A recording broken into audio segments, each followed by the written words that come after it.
Okay, we're all settled here.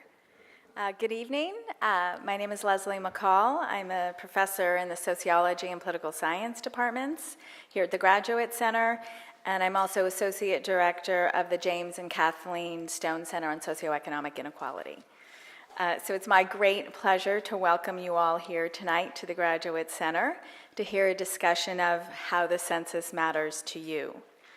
Public programming on issues like this one that are vital and important to all of us is exactly why the Graduate Center exists.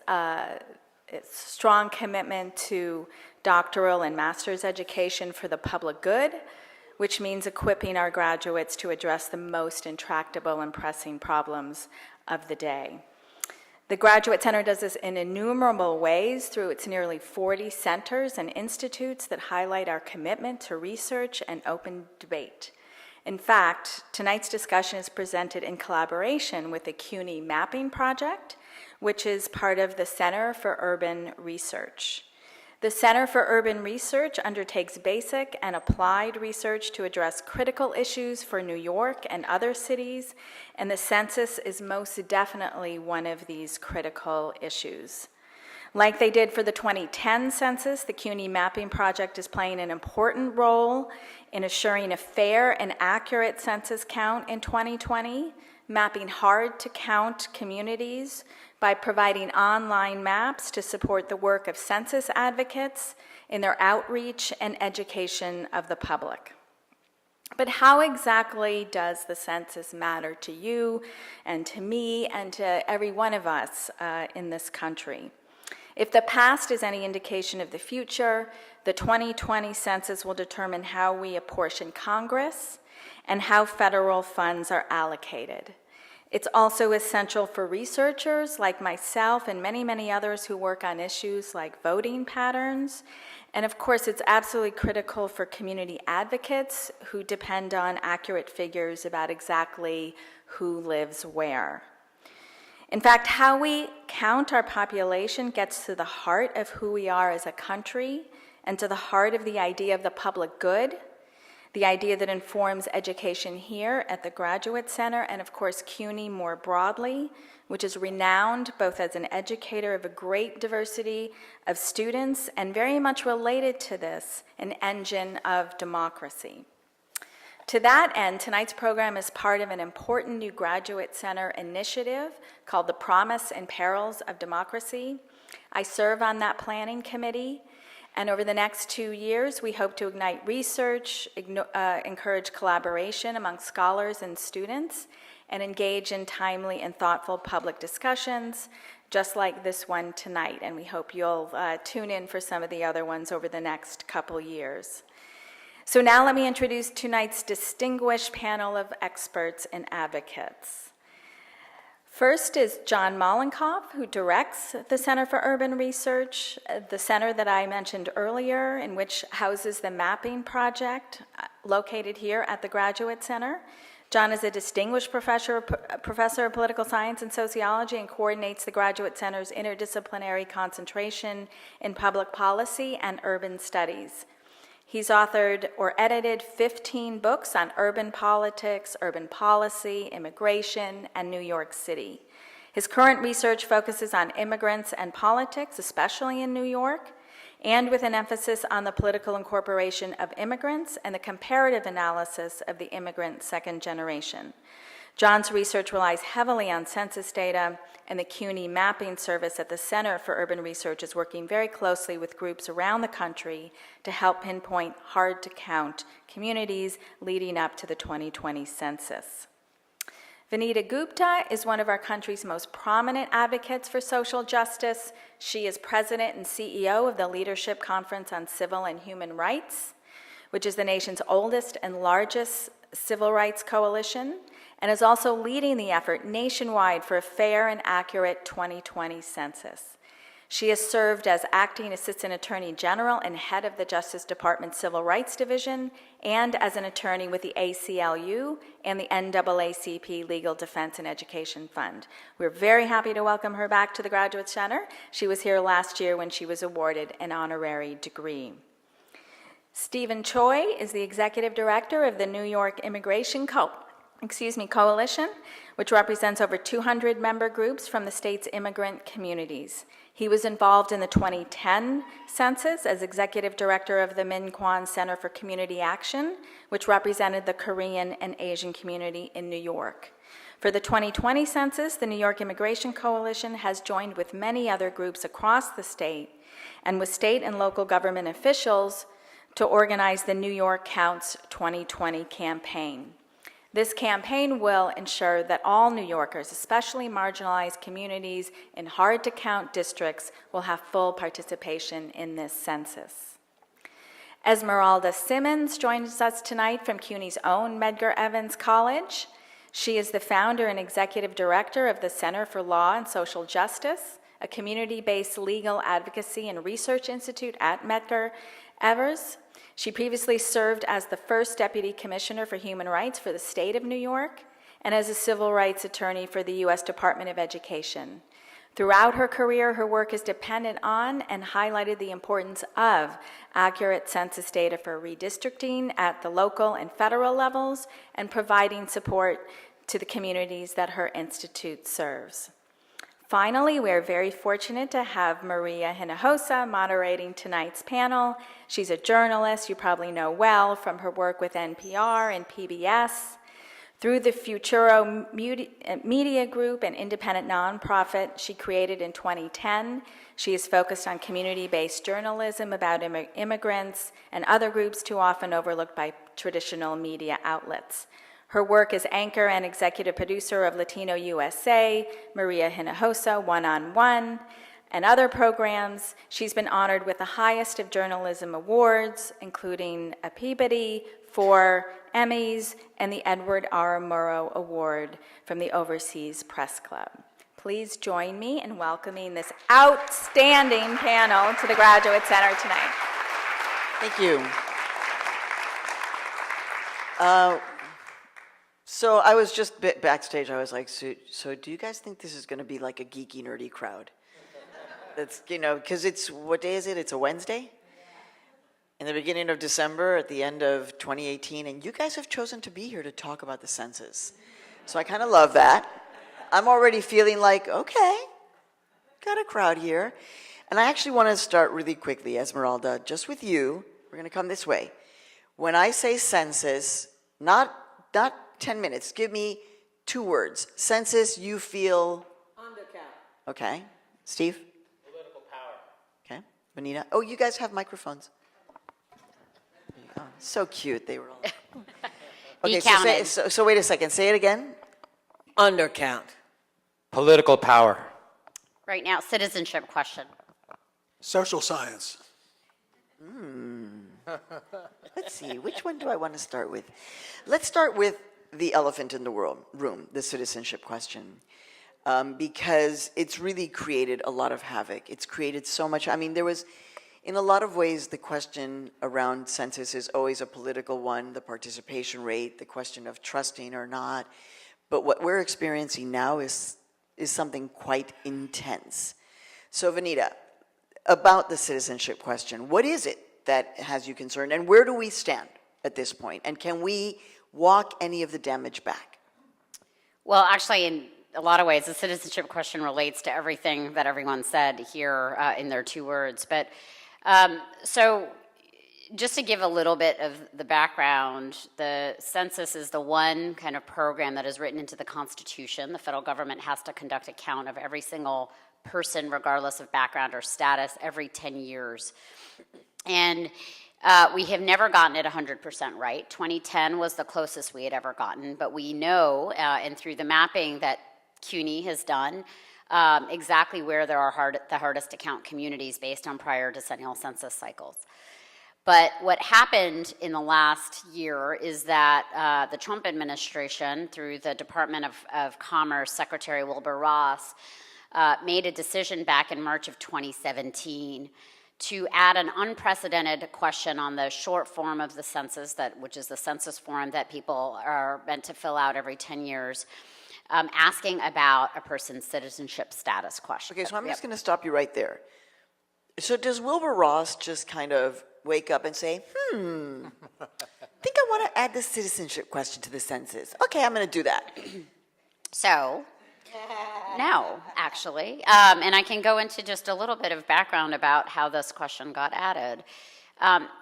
There has been a movement afoot that had long been considered quite fringe to seek to add this question to the form, and through the advocacy of the folks to my left for many years in the groups that they represent, there had been a lot of pushback every time. But in the aftermath of the Trump administration, and now litigation has now revealed through emails and through communications that Steve Bannon and Chris Kobach, who is a notorious anti-voting, anti-immigrant activist who is now, was Kansas's Secretary of State, actually lost his gubernatorial bid in the recent midterms, had been lobbying the Department of Commerce to have this question added. And I think, you kind of all that we need to know is that Steve Bannon was actively pushing for this, but the kind of underlying agenda behind it was to seek to have political districts, the reapportionment really based only on the number of citizens in a district rather than the total number of people. There was a case that was taken up to the Supreme Court in 2016 where the Supreme Court said very clearly and unanimously that districts can be drawn based on the total number of people in a district, not just solely on citizenship status. And this angered some folks. And so this addition of the question was really motivated by a longer-term agenda to seek to have apportionment, the kind of drawing up of districts based only on citizens. Which is interesting because, Steve, you run the New York Immigration Coalition, and some people might say, why is the New York Immigration Coalition being the center point for the census count? And it goes to this question, right? Yep. When we're talking about hard to map or hard to count communities, it has to tie in with this question of the citizenship question. So go ahead, jump in, Steve. I mean, we launched our coalition, New York Counts 2020, literally 2 days after we found out that citizenship question was going to be included. And, we were actually the plaintiffs in a lawsuit. The ACLU and NYCLU, the New York Civil Liberties Union, came to us and said, we think this is motivated by intentional discrimination. And we said, sign us up. And so what Vanita is talking about is actually stuff that came out through the lawsuit. And, one of the things that we found out was that it was Steve Bannon and Chris Kobach who went to Wilbur Ross, Secretary Wilbur Ross, and said, you got to put this on there. And then what was actually fascinating that came out in the lawsuit was that, Wilbur Ross can't come out there and say, oh yeah, Steve Bannon told me to put this on there. So he went to Department of Homeland Security and said, hey, will you put in a request to have the citizenship question on there? And they were like, no. And then he went to a bunch of different places and said, will you make a request? And finally he went to the Department of Justice, and they were like, no. And then he actually, it's pretty funny, he sent an email saying, basically, I need this request from you for the citizenship question. We are out of time, in like capital letters. And I learned that cabinet secretaries sent emails just like the rest of us, only for very nefarious purposes. So then the DOJ came back and said, oh yeah, well, basically they made something up and they said, yeah, it's because of potential voting rights violations, Voting Rights Act violations. As if the Trump administration had ever cared about Voting Rights Act violations. Come on. So I think this kind of trail of lies has really come to the forefront. But really, when you look at it, it really is this effort to politicize the census, to, for the first time in decades, really target immigrant communities, scare them from participating. And this is all stuff that we learned from our lawsuit, just what the impact could be. Right, Esmeralda. So your word was undercount. So you're right, it all goes this way. So from what Vanita said to Steve, now you're saying, and what it looks like then, the outcome is an undercount. That's right. It's about having a count that will understand it's not just about the census. It's about creating a complete blanket of fear around the census so that people who have any concerns about government, whether they are documented or undocumented, will stay far away from that piece of paper or their phone, because we know it's digital. It's going to be digital this time, and they will not respond. What will that trigger? It'll probably trigger the largest undercount in recent history. And who will be undercounted? Oh.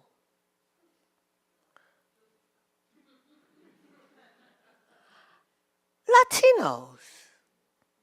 Or those folks that are coming over that they want to build a wall against.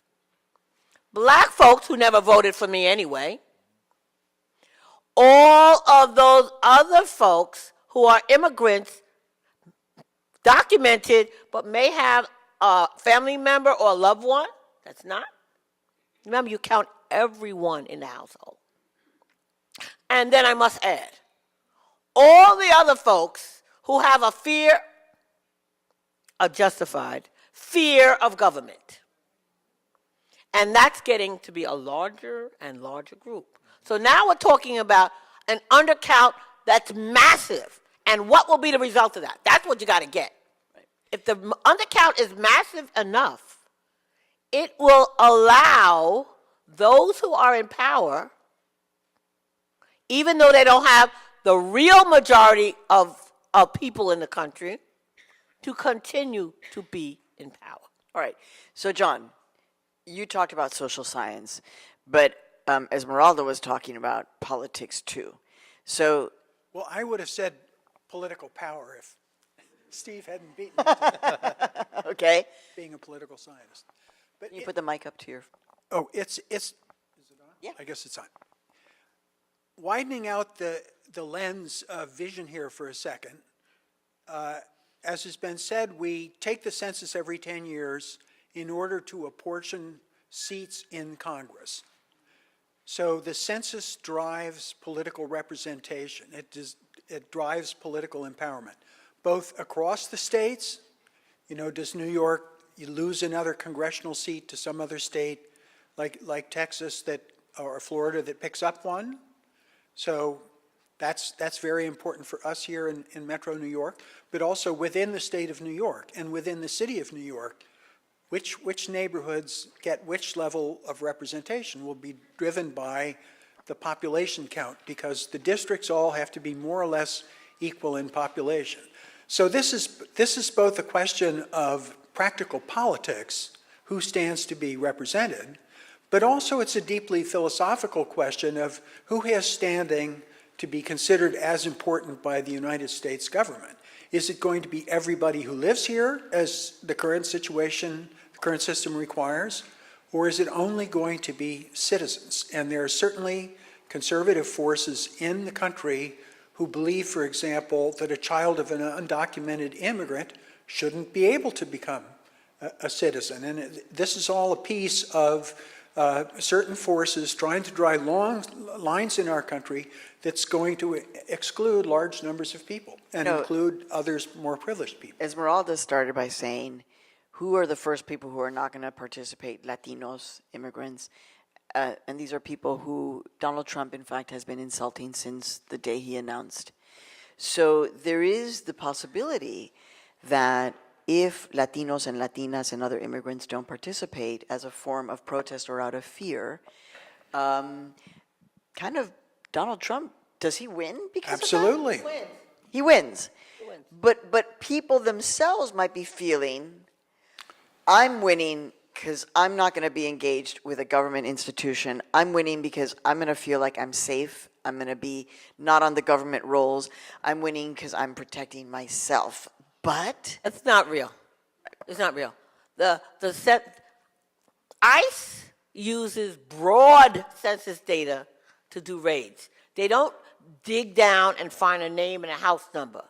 They look and see where, and they did this right after 9/11. They look and see where all the Pakistani live, and they went into Coney Island Avenue in Brooklyn, and they took out 2/3 of the men and locked them up. well, remember that was the time when actually, if you were a man who came from an Arab or Muslim country, you had to register.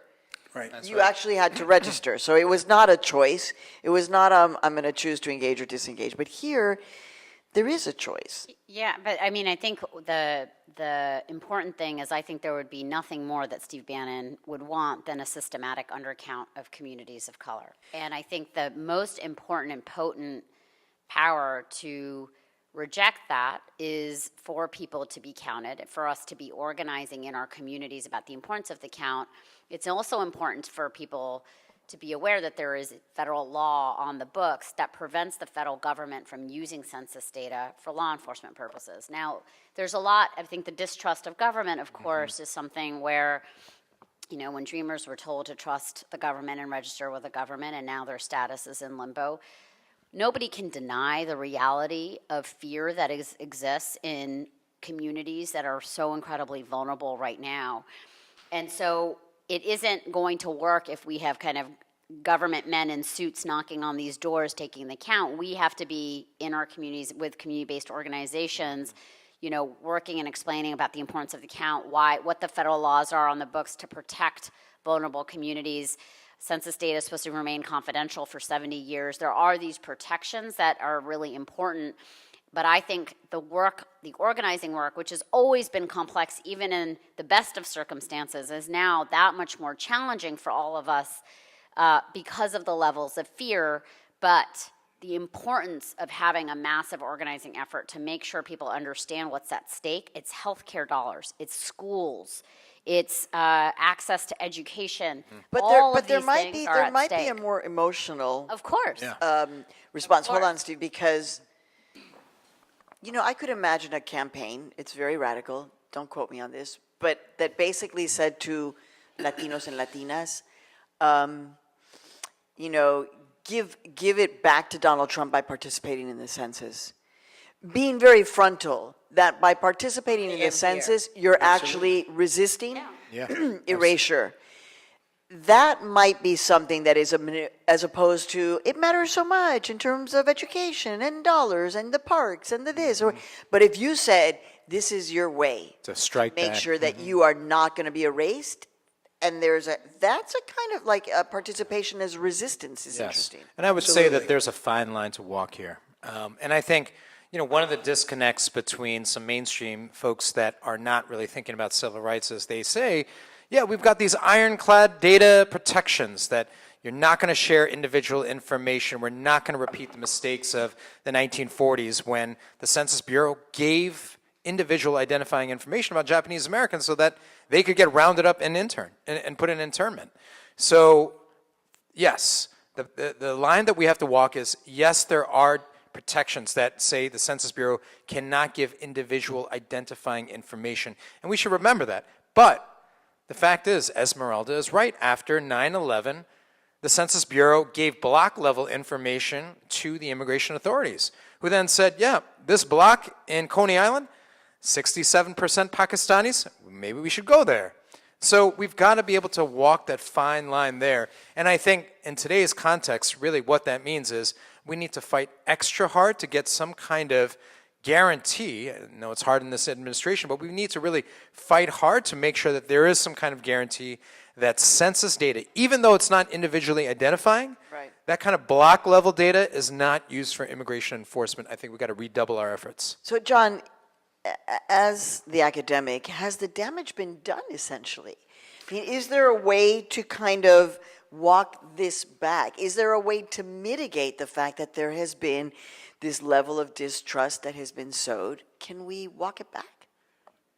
Well, we have to fight against it. I think if the citizenship question goes on, it's going to create all the concerns that we've been discussing.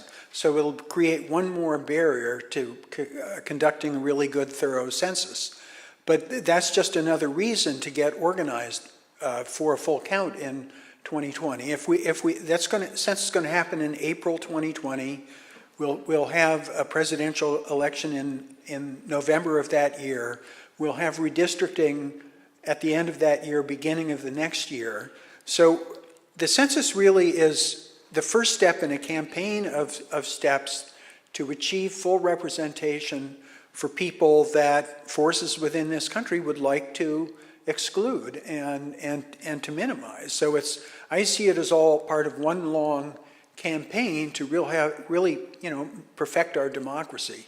Esmeralda, how do you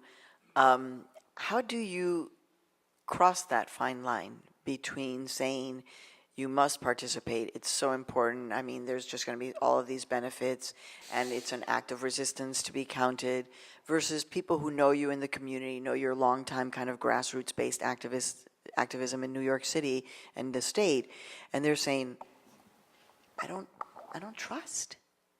How do you, as a community-based activist, get over that? I viewed something that shocked me with the effectiveness of it, and it was to reach back into history, to talk about the first census. Black people, whether they are immigrants or they came from the South, are still angry about the 3/5 rule. And when you say census, people think about the 3/5 rule. Well, thanks to Steve and the Mapping Project, I was able to point out to them, in this city, by the way, in this city, in some parts of some black neighborhoods in this city, and most people, oh, it's the poor neighborhood. No, it's not the poor neighborhoods. It's the middle-class neighborhood. There is less than 2/5 of the people who filled out the census in 2010. So it's not somebody else undercounting us deliberately, saying that we're not even 3/5 of a person. By not participating in the census, we actually cause ourselves to be 2/5 of a person. And when you said that, what And happened? I say that people were like, oh, we can't have that. We have to be 5/5. We have to be a whole person. We have to fill out the census. We can't let this legacy continue by not participating. We have it in our hands now. And you know what? I mean, they were fired up. Yeah, no, and if I was History has the African American, I absolutely would be like, I get that. I don't know how that connects with being a Latino immigrant that doesn't understand that kind of historical experience. So, Steve, how do you cross that? I think a lot of it is going to come down to dollars and smarts. I think you're absolutely right. When you look at the undercount, it's actually really interesting because sometimes the hardest to count communities are the ones that you'd expect. They're poor, they're African American, they're heavily immigrant. But sometimes they're not. Sometimes they're middle-class African American homeowners in Queens. Sometimes they're rural communities. In fact, in New York City, some of the hardest to count, the most undercounted communities are actually Orthodox Jewish communities in places like Williamsburg and places like that. So the answer really is going to have to be dollars and smarts. We need to invest in and put some real dollars into coming up with messages that appeal to different constituencies. And we got to be really smart about the messaging as well. We've got to really be able to, we have different tools now. We've been doing focus groups, we can do polling, we can figure out what messages work. We have some time to be able to do that. We've got to be able to utilize that, and honestly, this has got to be a massive effort that involves the city, the state, nonprofits, Madison Avenue, all working together to figure out what are the right messages and who do we need to target and really have a big blitz around that. But Vanita, the enthusiasm that Steve has about how do we target is probably being matched by people who want to create disinformation campaigns. Can you talk about what you know? Like, this is something that as I was preparing for this, that potentially hard-to-count communities will be targeted with disinformation campaigns aimed at depressing their rates. So what do we know about this, Vanita? Yeah, just before I answer this Go ahead. question, I think it's important that we are all planning, and we have to plan for the worst, because we need to be ready on the organizing front. But there are ongoing important efforts to remove the citizenship question from the census, and we shouldn't give up on those. And so Steve mentioned litigation. We are actually anticipating any day now a decision out of a New York federal court, litigation that the U.S. Conference of Mayors, a bipartisan organization, and then 18 states' attorneys general had filed about removing the citizenship question. And then there's separately a whole effort that the Leadership Conference is very engaged in on the policy side and legislatively getting it removed. Now, the House, as you can imagine, the House of Representatives in Washington is highly motivated, especially with a Democratic majority, to get that question removed. We have the Senate to deal with. And so while the House Democrats may be highly motivated, now there's a question about how do we do it, and there's a whole lot of work going into that strategy. But even as all of that is happening on the policy side, we are dealing with the organizing, and that's really important. On this disinformation piece, it is another really important issue that is putting this particular census at risk, given that it's going to be the first digital census, that more and more people are getting all of their information online. And we have created, there's a few organizations, namely Data and Society and some others we've created a table of technologists that have come together just in the same way that we have to fight online voter suppression efforts. We have a whole table of folks that are working and thankfully already set up and working really hard at figuring out all of the different ways to combat disinformation and kind of the stuff that's happening on the dark web, the stuff that's disinformation that is going to instill fear deliberately in our communities against being counted. And so it's going to involve, it still is going to involve, honestly, like the door knocking that we are all going to be doing to get out the count so that we can be, through trusted messengers, because Steve, you were talking about messaging, we have to also make sure the messengers are the right folks. And so, and that's who these folks represent. And I think the organizers that we bring to the table is going to be really important around getting the right information out and fighting disinformation. And we all know that right now we are fighting disinformation every day. On a whole host of issues, but it will be systematic for the census, and so that's why we have this whole table that's at work. And that was Steve's cue to show us this great hard-to-count mapping. So walk us through this a little bit, Steve. I'm sorry, not Steve. I meant to say John. Steve Sorry, Mollenkopf I'm should sorry. raise his hand because John. he's the man. Steve, Esmeralda, Vanita. I had a moment. I was so taken by everything that Vanita was saying. Thank you. Based on the mail-back rate of the 2010 census, we know what kinds of places are harder to count than others. The census collects the low-hanging fruit first by mailing out in the past and now with digital means to collect people who are easily responding to the questionnaire. But then a lot of people don't respond to the initial request for information, so the census has to go back out and try to find those people. And obviously, as everyone on the panel has been saying, if you have a grassroots campaign with messengers who are trusted by the communities that are less knowledgeable about the census, you can reach out to them and convince them that it's the right thing to do to participate. And the beauty of this map that Steve has created for the whole country is that the groups all over the United States can go to this map and target in on areas of their particular neighborhood or places that they're comfortable with or they have connections to and say, well, maybe we can't deal with the whole thing, but here's the place in our neighborhood that deserves the most attention. So all over the country, there are groups that are mobilizing for this grassroots effort for full participation in the 2020 census. Well, if you look at this map, okay, Manhattan's pretty cool. Looks like, but we got some serious problems. Brooklyn is quite terrible. Yep. The Bronx, not so good. Right. It doesn't look, I'm kind of surprised at Staten Island, but at the participation rate there. But well, if you a little bit overwhelming. Maria, if you ask somebody who's used to looking at maps, what's that of New York City? What's that a map of? And it's a map of immigrant and minority neighborhoods, generally lower income. So the places that are white on the map are non-Hispanic white people of middle and upper class, by and large. So it's if we don't do anything, the census is going to bias in favor of those people and against the people in the hard-to-count areas. That's why it's such an important battle across the country to make sure that we get this full count.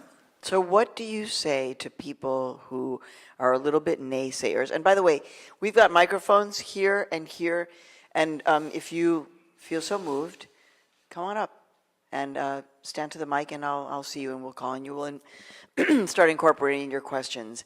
And could I say, I know social science was a losing thing to say in our initial round, but it is important to point out that every other source of statistical information about the United States is built on the decennial census.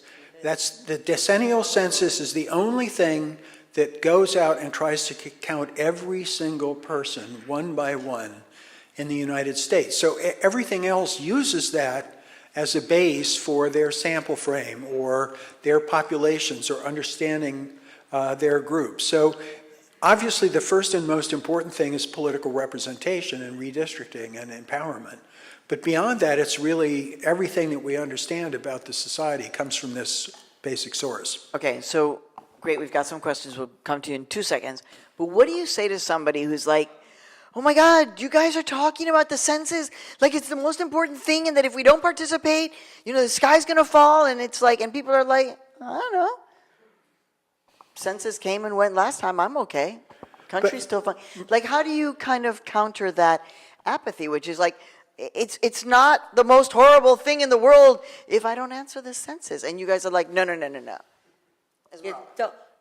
Don't talk to me about gentrification if you don't fill out the census. Because that's the only count that will tell you who is really in the neighborhood. How much the neighborhood, we're all dealing with it in New York. How much the neighborhood has changed.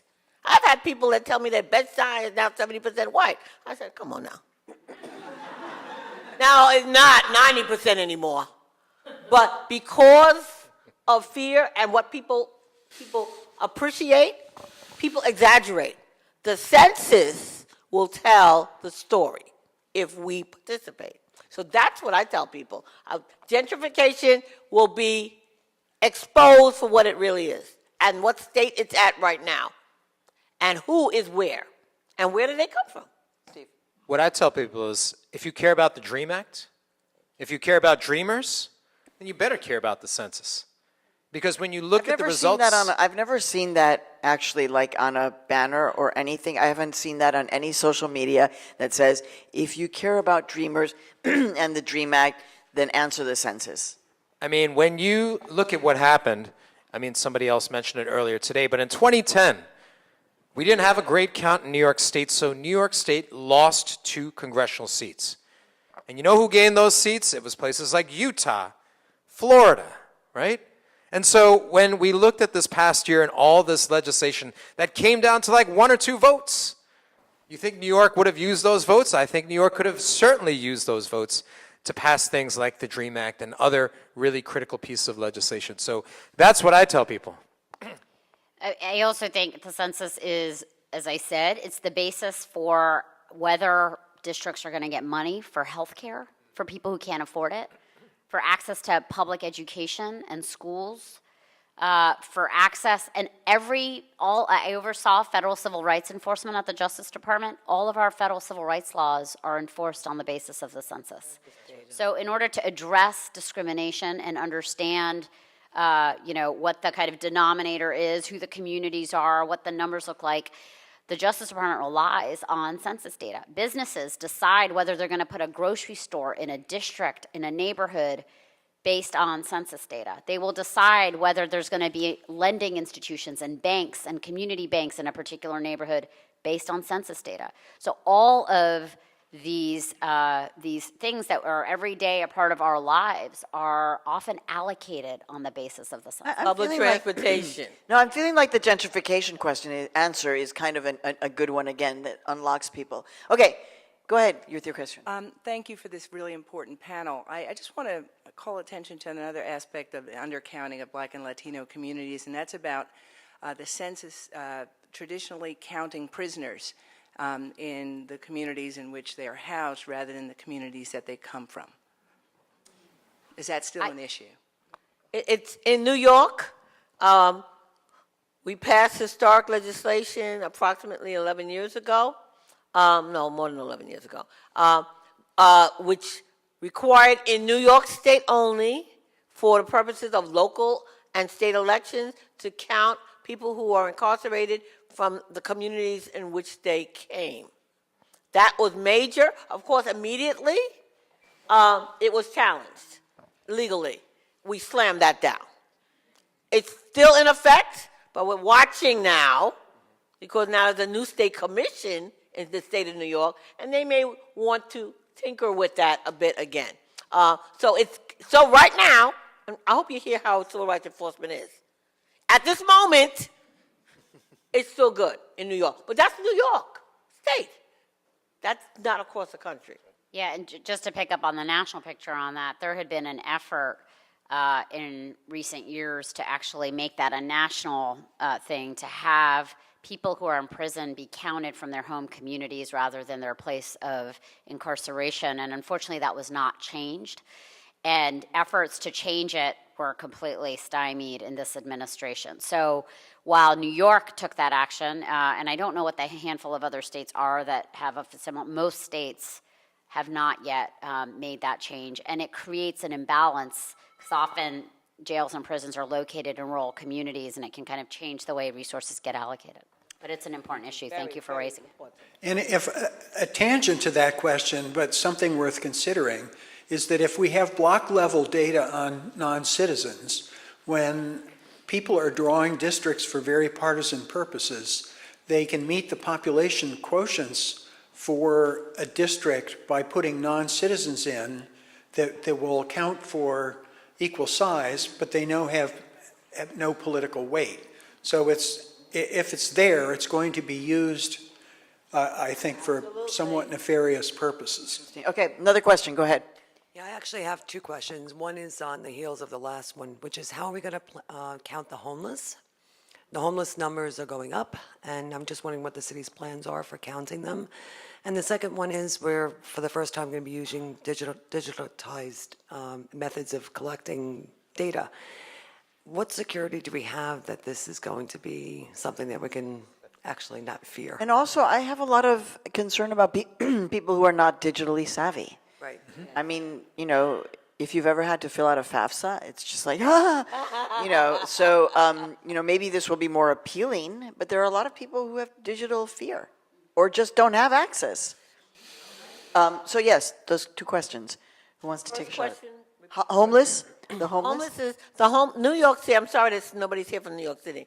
They have done a fantastic job in the last two censuses in counting people who are considered to be homeless, even if they're not in a shelter.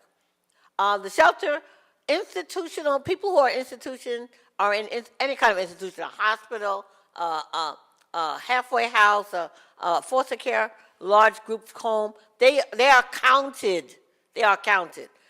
People who are and the Department of Homeless Services has done a fantastic job of counting people who they consider to be homeless, even if they have to go out to what used to be the dwelling in Central Park, or underneath those railroad tracks where the Amtrak runs. So, and I'm talking about Upper Manhattan. So the homeless folks are actually being counted pretty well. And the reason they're being counted very well, I can be a little cynical about it, homeless dollars come directly to cities and states that can say how many homeless people they've counted.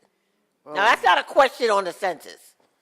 But if the states and cities can say they've counted them, they can then generate more money for homeless services. Very dark. But, Yeah, okay, it's but real. thank you for the honesty. Really, We real. appreciate it. We have to be honest. No, we got to.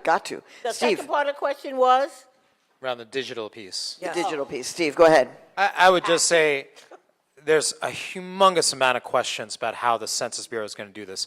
There's one reason why the Census Bureau is going to digital, and that's because they want to save money. Because that means that they have to mail out less forms. That means that they have less than half the number of canvassers who have to go door to door following up on people who didn't do it to actually say, hey, will you fill it out? And so they've already cut that. They've already cut that number of canvassers. And it's a lot of people. You're talking about the largest peacetime mobilization that the federal government does. They've already cut that. That's why they're doing the digital census, to save money. I have little hope that the government is actually going to be able to implement this in the right way, make sure that everybody's data is secure and private, and we need to be vigilant about that. But I would say that there are opportunities, though, with the digital census if we get it on our side right. I mean, if we have tools now that we didn't have 10 years ago.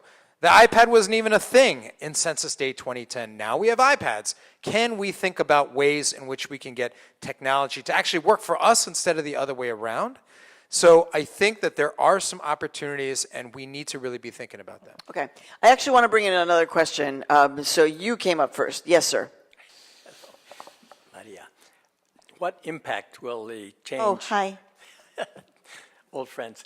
What impact will the change in leadership in the Congress have in terms of being able to resist and control this move by the administration? Well, there's an important role that all of the spending bills start in the House. And the House is, so we've got, just to zoom out for 1 second, there's a couple of big pockets of risk with the census. There's the citizenship question, which we talked about. There is the disinformation issue. There's the digital security issue. And then there's an issue of inadequate funding, which kind of undergirds all of this, because if Congress doesn't adequately fund the census, everything else that we care about in terms of the ability to securitize the census, to provide for the communications campaigns and partnership programs that nonprofits rely on to be able to do their work, will be rendered very difficult. And so there's a lot of work right now, and the House is keenly aware of the need within in the new Congress to adequately fund the census. As I said, the citizenship question issue is one that the new House is going to be one of their first orders of business. There's even talk of trying to attach it to an appropriations bill in the lame duck, but we have our broken and we've got the Senate to deal with. And so in all likelihood, it will be the only way that I can see this happening is that there's a deal that is made in the Senate and there will be some kind of quid pro quo. And what that kind of quid pro quo is going to be challenging. Well, we don't know right now. I mean, there had been a lot of concern that there would be a quid pro quo with the border wall and funding for the border wall. Somehow I knew you were going to say that. And so look, there is that has not. I don't want to. That has not been teed up just yet. But there were rumors. There have been articles written about it. And then, but what right now there's a limited number of days in the lame duck that remain. And so the leadership conference is day in, day out in the halls of Congress, and we will be working with House members that are highly motivated to make sure that we have a fair and accurate count and a real nonpartisan census. But we have to be working with them on a whole host of policy issues, including, I think, really importantly, on adequate funding in order that we may be able to kind of address these other pieces. Okay. Thank you have you. a question. Thank you. I think the elephant in the room here is the racist factor. You look at the map in there, those are communities of color. And I think the consensus is to suppress that. And we in America, we're still fighting problems from the Civil War and even before the Constitution. And we have not resolved that yet. And this is just one process. The 2018 women finally got faces in Congress that they never had. Congress today is more diverse than it ever was, but it's only in the House of Representatives. You go over to the Senate, you still have the Old South, Mississippi, Alabama, now Georgia, North Carolina. So what do you? I think the problem I don't think we're shying away from the question of race. But that's I think that's a big motivation on the citizen question. I think that might be the foundation. Absolutely. No, absolutely. I mean, that's the scary thing is that, if Donald Trump can walk around and say, hey, I reduced the number of Latinos in the United States of America. Right. Look, I have data. I can show it. Maybe I didn't get the wall, but I reduced the number of them here. That's right. That's very powerful stuff right there. And for a lot of people, it will be the affirmation that if you attack immigrants and Latinos, it's okay. There's a success rate there. And that's, I think, is the bigger question for all of us, because as you know, Latinos are one of the fastest, along with Asians, the fastest growing demographic groups in the country. So if they're being, compressed, silenced, erased, disempowered, that means our entire democracy basically is going to shrink. Although in the last midterms, the numbers of Latino, Latina voters seem to be kind of hopeful. People were motivated. People were motivated, But right? can I ask one? This is now adding a different dimension, which is the highest community that is undercounted in terms of, if you can slice and dice this a million ways, is actually children under 5. That's right. That cross cuts, but it gets much worse for communities of color. And then, of course, you're talking about the next generation and resources being allocated for that are going to be cognizant of the next generation. And so that's another kind of really difficult thing that we have to tackle, and that certain groups are really focused on as well. Cool. Great. Go ahead. Hi, I was reading today about differential privacy as a means of protecting confidentiality, but that this could potentially result in less accurate census results. What are your thoughts on that trade-off? It's an algorithm. Yeah, it's an algorithm. Well, the census is concerned that because of the sophistication of analytic tools we have out there, that data that used to be easy to keep confidential can be kind of reverse engineered. And so this is not so much a problem for the 100% count at the block level, because they don't ask very many. They ask about race and sex and family form and so on, but they don't ask, what your profession is, or, they might ask citizenship. But if you had a count that said, there's one black citizen in this block, potentially you could use other tools or even go in there and look at that block and find that person. And with the American Community Survey, with the more detailed questions that are asked that are at the census tract level, it's become more and more possible to kind of reverse engineer and identify people. So the census is worried about how do we maintain that confidentiality. And they're talking about things like randomizing and blurring some of the answers where they think that the potential for identifying individuals might be the greatest. But, I guess one of the samples of randomized Facebook accounts that was analyzed by some social scientists, they figured out exactly who the people were, even though they didn't have the names fairly quickly. There are tools to, investigate that at a level that didn't used to exist. So I think it's a real concern. And even though I would love to have completely accurate data at very small geographic levels, I can see there's probably an argument for blurring it to some extent. Thank you. Yes. Hi, I'm really glad that you all are here today. I've really enjoyed your comments.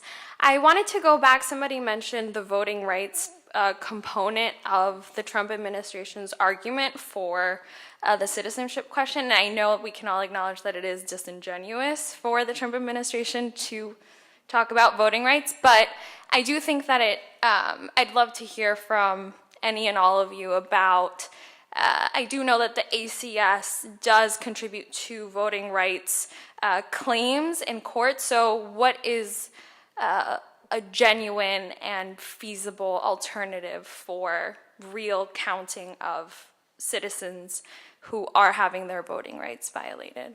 Yeah, so the Voting Rights Act was enacted in 1965, and the Justice Department and private groups enforce it regularly, and we haven't had a citizenship question on the decennial census since 1950. So not since the Voting Rights Act was enacted has there ever been a citizenship question. At the Justice Department, when I was there, we relied and had been since 1965 on the American Community Survey, which is a much longer survey that gets sent out to a sampling of households pretty regularly and asks more granular questions and does have a citizenship question on it.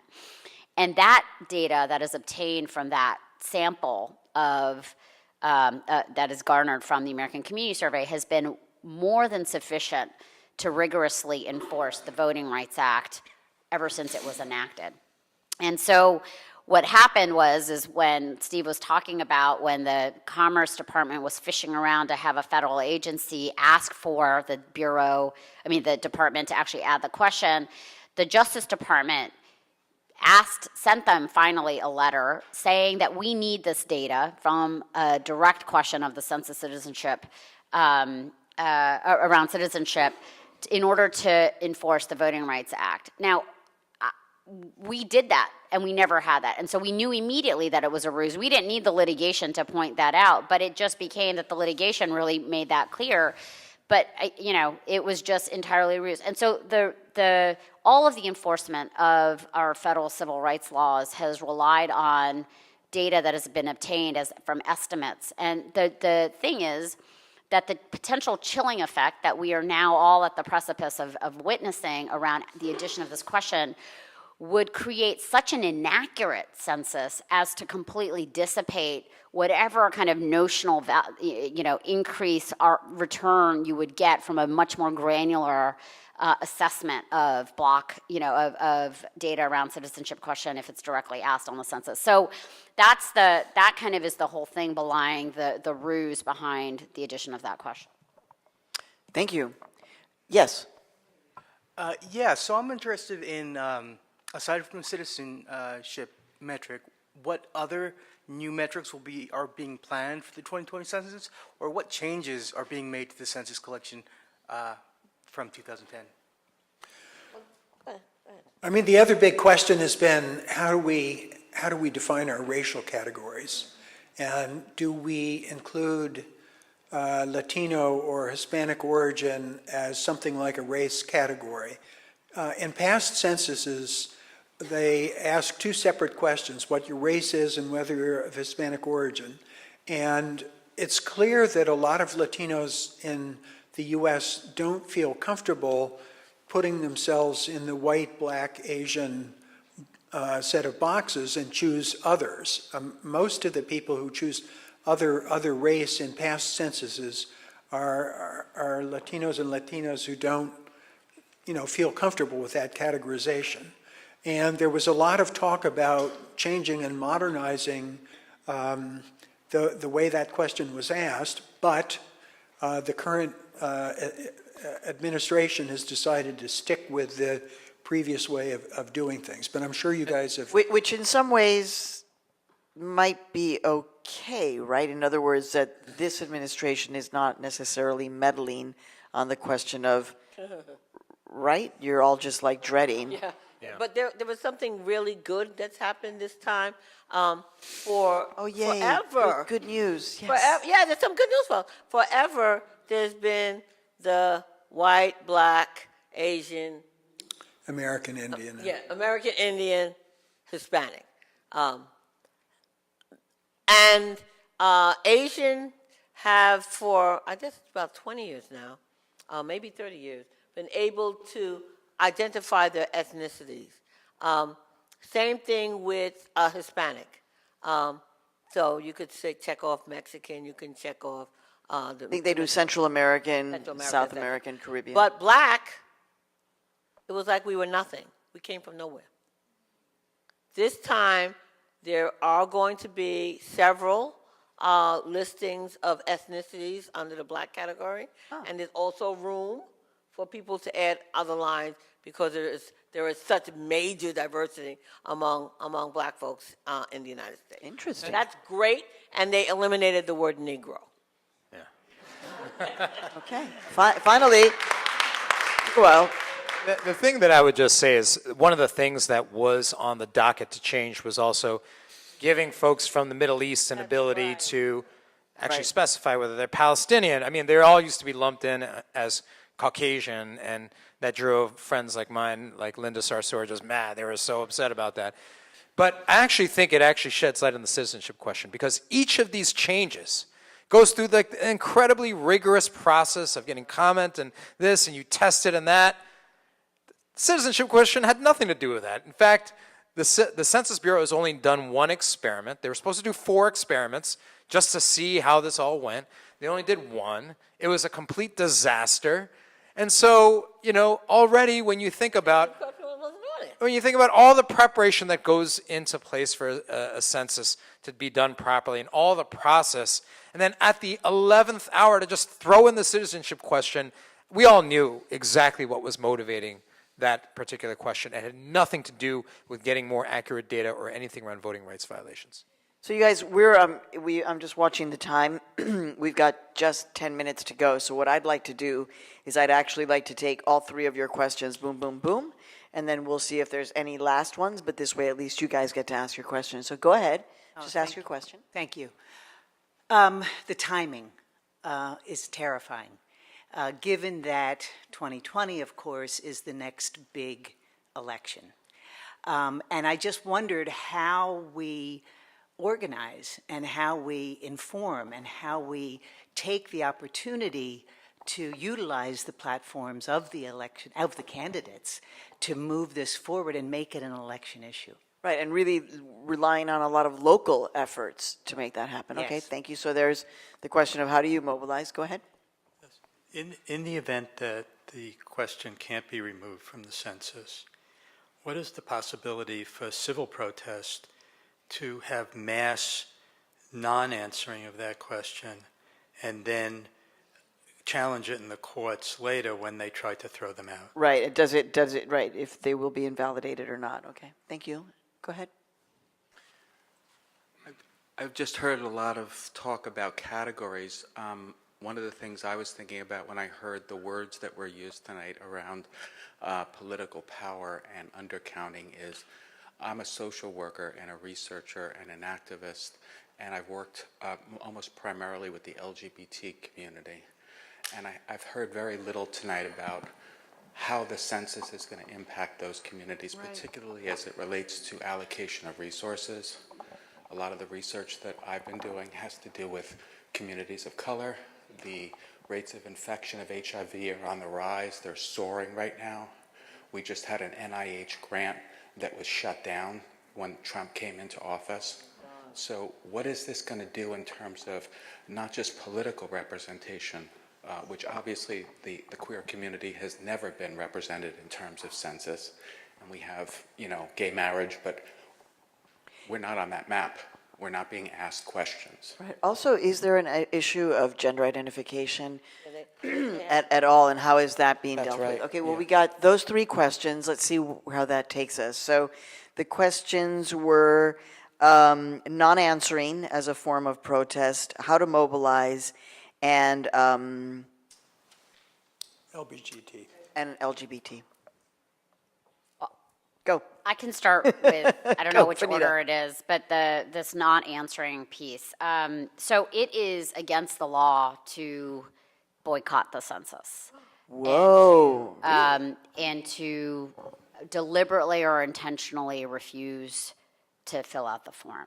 So it would be very dangerous and expose our vulnerable communities to that much more if there were kind of active and deliberate campaigns to avoid the question. Now, typically and historically, the Census Bureau has counted individuals who have not put in a complete census. So if you skip a question, typically the history is that the Bureau would count the person and it would be allocated on the map as being counted.